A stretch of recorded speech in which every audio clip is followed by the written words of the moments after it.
प्यारे बच्चों, अपन ने पढ़ा था चैप्टर नंबर 4 बंटवारा। कैसे मतलब दो भाइयों की कहानी जिसमें एक भाई चालाक होता है और दूसरा भाई भोला भाला होता है और किस प्रकार उसको वो उसके भोलेपन का फ़ायदा उठाता है। ठीक है बच्चों, इनके टिक द करेक्ट अपन एक बार और रिवाइंड कर लेते हैं। हल्कू ने भैंस के कंबल और बंटवारा करते हुए कल्लू से क्या कहा था कि भैंस का अगला भाग तेरा और पिछला भाग मेरा है। ठीक है बच्चों, एक बार अपन ने पहले कर चुके हैं लेकिन फिर भी इनको एक बार रिवाइंड कर रहे हैं इनके क्वेश्चन आंसर।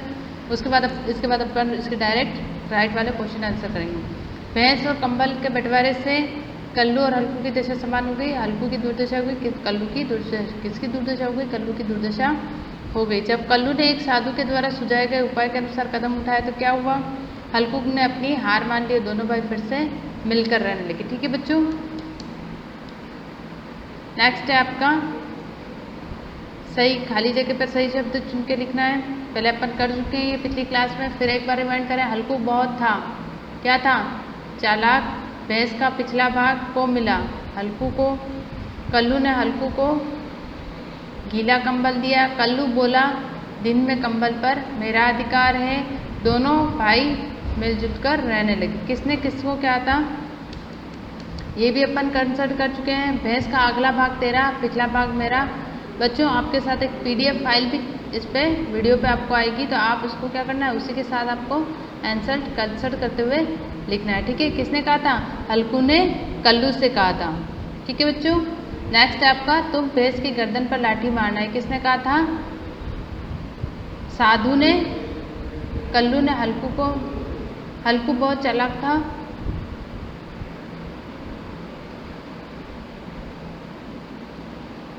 साधु ने कल्लू को कहा था कि तुम भैंस की गर्दन पर लाठी मारना।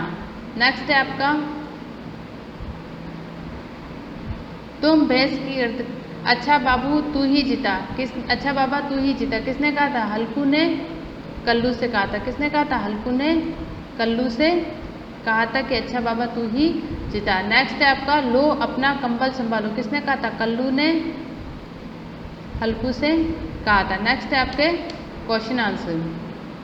हल्कू ने भैंस का बंटवारा किस प्रकार किया? हल्कू ने भैंस का बंटवारा इस प्रकार किया कि अगला भाग कल्लू को दे दिया और पिछला भाग स्वयं ले लिया। ठीक है, क्या किया था? हल्कू ने भैंस का बंटवारा इस प्रकार किया कि अगला भाग तो खुद रखा आगे का और पीछे का भाग कल्लू को दे दिया। नेक्स्ट है आपका रात के समय कंबल कौन ओढ़ता था? रात के समय कंबल हल्कू ओढ़ता था क्योंकि दिन में कल्लू के पास और रात को हल्कू के पास थी।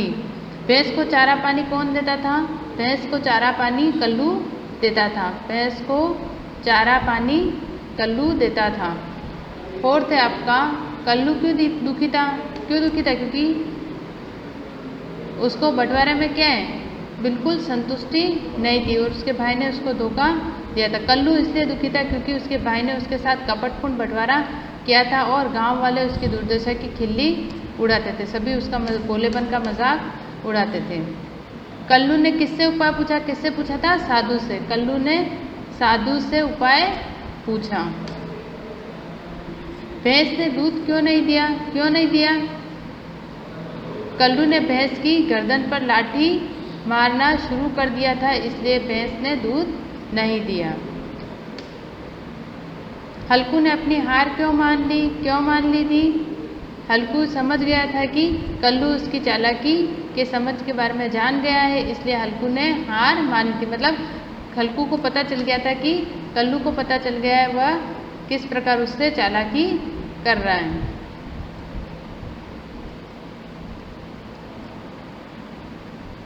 नेक्स्ट है आपका वर्ण पहले से पुरुषवाचक, शिष्टवाचक, अनिश्चयवाचक सर्वनाम को अलग करना है। ठीक है, पुरुषवाचक है आपके जैसा कि जिसमें फर्स्ट पर्सन जिसको बोलते हैं कि जिसके बारे में मतलब फर्स्ट पर्सन, सेकंड पर्सन और थर्ड बोलते हैं, जो करता और करने वाला होता है। ठीक है, पुरुषवाचक में आपका है एक मैं और एक तुम। नेक्स्ट है आपका निश्चयवाचक, जहाँ पे बात निश्चय हो कि हाँ ये चीज़ हो रही है, वह सर्वनाम, जैसे यह और वह। नेक्स्ट है आपका अनिश्चयवाचक सर्वनाम, जहाँ वाक्य में आपको ये समझ में आता हो कि जो वाक्य कहा जा रहा है उसके बारे में अनिश्चित, किसके बारे में कहा जा रहा है उसके बारे में कुछ भी पता ना हो, जैसे कोई,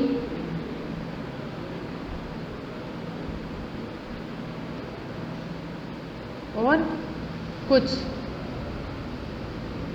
नेक्स्ट है आपका प्रश्नवाचक सर्वनाम, जिसमें प्रश्न किया जाए, जैसे कौन और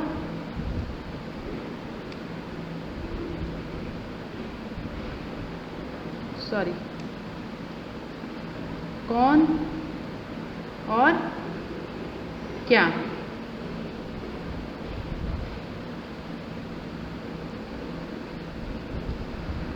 ठीक है बच्चों, ये बुक में ही करना है आपको। नेक्स्ट है विशेषण छांटकर लिखिए। दो भाई में दो विशेषण है, पहले अपन डिस्कस कर चुके हैं। बड़ा भाई बहुत चालाक था, तो बड़ा और चालाक आपके विशेषण है। भैंस का अगला भाग कल्लू को मिला, तो इसमें आपका अगला विशेषण है।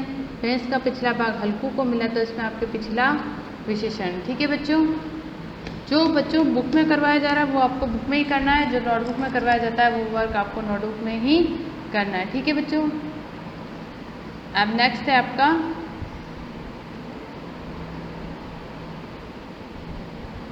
पाठ में चुनकर विलोम शब्द लिखिए।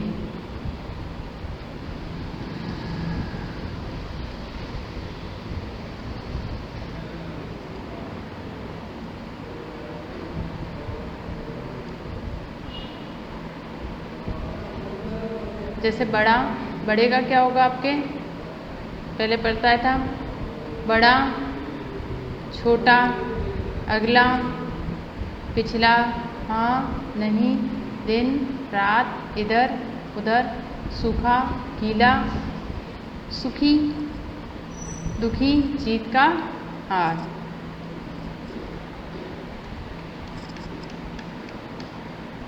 नेक्स्ट है बच्चों आपका निम्नलिखित शब्दों को सहायता से वाक्य बने। उपाय, कल्लू ने साधु को कोई उपाय पूछा।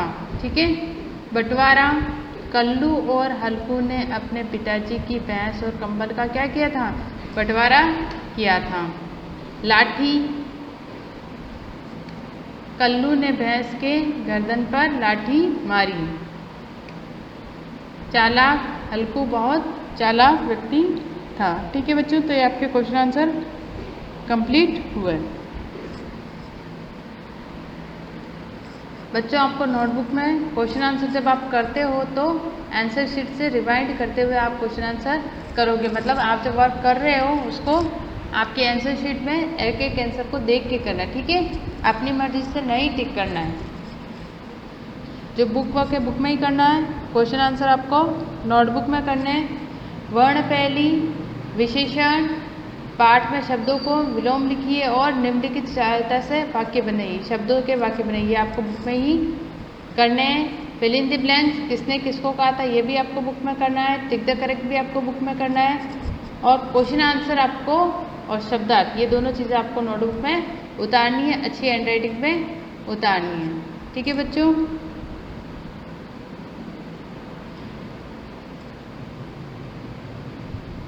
बच्चों जो भी आप पढ़ते हो तो उसको एक बार रिवाइंड भी करता रहना। जैसा हल्कू बेस का बंटवारा किस प्रकार किया था कि उसने एक बार और अपन क्वेश्चन आंसर, हल्कू ने बेस का बंटवारा किस प्रकार किया था कि हल्कू ने ये कहा था बंटवारे में कि बेस का जो अगला भाग है वो कौन रखेगा, मैं रखूँगा, और भैंस का पिछला भाग है वो मैं अब रखूँगा, और अगला भाग कल्लू तुम रखना, और कंबल दिन भर तुम रखना और रात को मैं रखूँगा। तो इस प्रकार उसने बंटवारे में क्या किया था, चीटिंग की थी अपने भाई के साथ। ठीक है, रात के समय कंबल कौन ओढ़ता था, हल्कू ओढ़ता था, क्योंकि उसने चीटिंग करके क्या किया था, दिन के समय कंबल उसको दे दी थी। भैंस को चारा पानी कौन देता था, भैंस को चारा पानी कल्लू देता था, क्योंकि आगे का भाग उसका था, तो उसका पालन पोषण करना, उसको खाना खिलाना इस किसकी जिम्मेदारी थी, कल्लू की जिम्मेदारी थी। कल्लू क्यों दुखी था, कल्लू इसलिए दुखी था क्योंकि लोग क्या करते थे, उसकी दुर्दशा पर हंसते थे, क्योंकि उसको क्या है कि दिन भर तो कंबल को संभाल के लेके घूमना पड़ता था और भैंस को भी उसको चराना पड़ता था। तो उसकी दुर्दशा देख के गाँव वाले उस पर हंसते थे और वो कुछ कर भी नहीं सकता था। कल्लू ने किससे उपाय पूछा था? कल्लू ने साधु से उपाय पूछा था कि आप हमें बताइए कि हम किस प्रकार इस दुर्दशा से बाहर निकले। भैंस दूध क्यों नहीं दे रही थी? क्योंकि कल्लू ने उसकी गर्दन पर लाठी से मारा था, क्योंकि साधु ने उसको बोला था कि तुम ऐसा करोगे तो तुम्हारे भाई की जो चतुराई है, वो चालाकी है, वो उसको समझ में आ जाएगी। हल्कू ने अपनी हार क्यों मान ली? हल्कू ने अपनी हार इसलिए मान ली थी कि उसको ऐसा लगा कि उसको उसकी चालाकी समझ में आ गई है, और अब वो उसके साथ क्या, अगर वो ज़बरदस्ती उसकी वस्तुओं को बराबर नहीं बांटेगा तो वो क्या करेगा, वो उसका ना तो कंबल को उसको मतलब यूज़ आएगी, ना वो खुद यूज़ करेगा, क्योंकि दिन के समय वो रखता है तो कंबल को शाम को गीला करके उसको देगा तो वो भी यूज़ नहीं कर सकेगा। भैंस अगर अगला भाग वो खाना खिलाएगा तो पिछले भाग में जब दूध निकालने जाएगा तो वो उसकी गर्दन पे अगर ऐसे ही मारता रहा तो वो उसका प्रयोग नहीं कर सकेगा। तो मतलब उसी की हानि थी, इसलिए उसने आपस में मिलजुल कर रहने का निर्णय लिया। तो ठीक है बच्चों, एक बार और अपन ने क्वेश्चन आंसर रिवाइंड कर लिए। आपको अगर इससे रिलेटेड कुछ क्वायरी है, अगर आपको कुछ समझ में नहीं आता है तो आप क्वायरी क्लासेस में पूछना, और अगर आपको लगता है कि नहीं मैम हमको ये और डिटेल समझनी है तो भी आप पूछ सकते हो। ठीक है बच्चों, थैंक यू।